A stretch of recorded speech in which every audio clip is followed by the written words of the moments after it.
Friends, biology online classes में आपका हार्दिक स्वागत है। मैं अनीता। आज मैं आपको मेंडल के प्रभाविता के नियम के अपवाद बताऊंगी। बच्चों, अपवाद क्या होता है? किसी भी चीज़ के लिए आपत्ति जताना, उसका विरोध करना या उसके लिए ऑब्जेक्शन उठाना अपवाद कहलाता है। तो देखते हैं, प्रभाविता के नियम के दो अपवाद मिलते हैं। नंबर 1 अपूर्ण प्रभाविता, नंबर 2 सह प्रभाविता। तो चलिए सबसे पहले देखते हैं अपूर्ण प्रभाविता या इनकम्प्लीट डोमिनेंस। इसकी डेफिनेशन देखते हैं।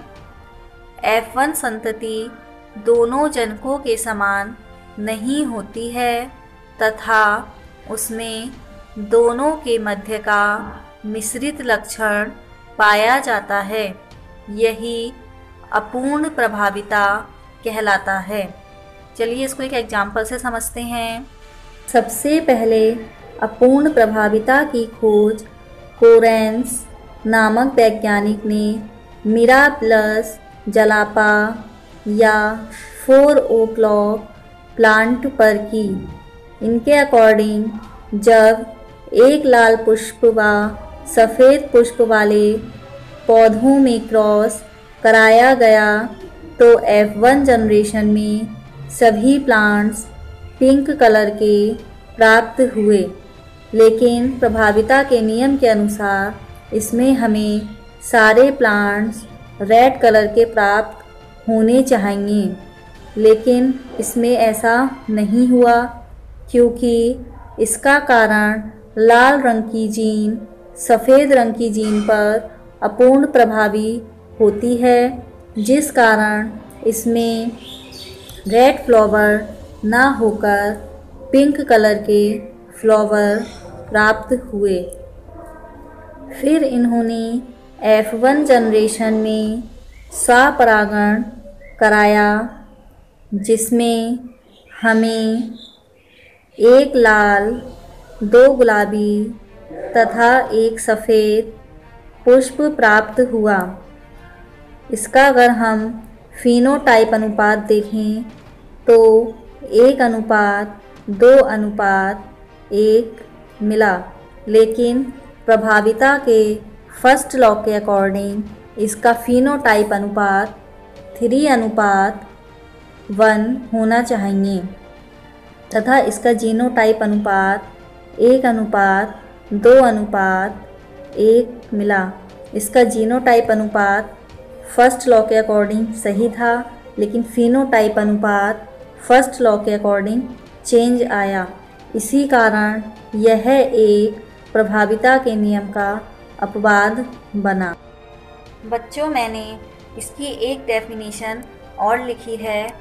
आपको जो डेफिनेशन इजी लगे वो कोई एक याद कर लीजिएगा। इसकी एक डेफिनेशन और है, वो देखते हैं। विपरीत लक्षणों के पेयर में एक लक्षण दूसरे पर अपूर्ण रूप से प्रभावी होता है। यह घटना ही अपूर्ण प्रभाविता कहलाती है। चलिए स्टूडेंट, अब इसका सेकंड अपवाद देखते हैं, सह प्रभाविता या कोडोमिनेंस। इसकी डेफिनेशन देखते हैं। जब विषम युग्मजीय अवस्था या हेट्रोजाइगस स्टेट में जोड़े की दोनों जीन स्वतंत्र रूप से अपना प्रभाव प्रकट करती हैं तो उनको सह प्रभावी जीन कहा जाता है तथा यह घटना सह प्रभाविता कहलाती है। मतलब फर्स्ट लॉ के अकॉर्डिंग इसमें जो जीन होती है वो या तो पूर्ण रूप से प्रभावी होती है या अपूर्ण रूप से प्रभावी होती है, लेकिन इस अपवाद के अनुसार इसमें जो जीन होती हैं वह दोनों जीन अपना अपना प्रभाव प्रकट करती हैं। यही सह प्रभाविता कहलाता है। चलिए इसको एक एग्जाम्पल के द्वारा और अच्छे से समझते हैं। पहला एग्जाम्पल, मवेशियों में बालों के रंग के लिए सह प्रभाविता देखी गई। मवेशी क्या होते हैं? जैसे गाय, भैंस, बैल आदि, ये सब मवेशियों के अंतर्गत आते हैं। चलिए इसके एग्जाम्पल को चेकर बोर्ड के द्वारा समझते हैं। जब एक काले रंग वाले एवं सफ़ेद रंग वाले जनकों में क्रॉस कराया जाता है तो F1 पीढ़ी की सभी संतानें चितकबरी या रॉन प्राप्त होती हैं। देखते हैं काला किससे शो हो रहा है? R1 R1 तथा सफ़ेद R1 R2।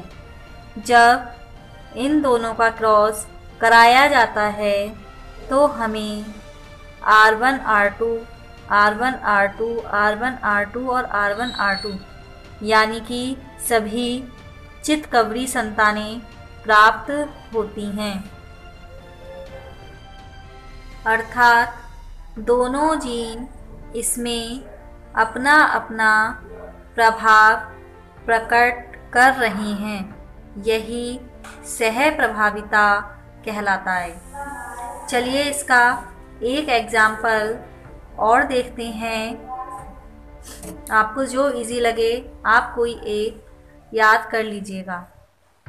मनुष्य में एबीओ रुधिर वर्ग होते हैं जिनका निर्धारण विभिन्न प्रकार की लाल रुधिर कोशिकाएं करती हैं। इन रुधिर वर्गों का नियंत्रण आई जीन करता है, जिसके 3 युग्म विकल्पी या एलील होते हैं। पहला एलील IA व दूसरा IB साथ साथ उपस्थित होने पर सह प्रभावी होते हैं व AB रुधिर वर्ग बनाते हैं। अतः यही मेंडल के प्रथम नियम के 2 अपवाद हैं।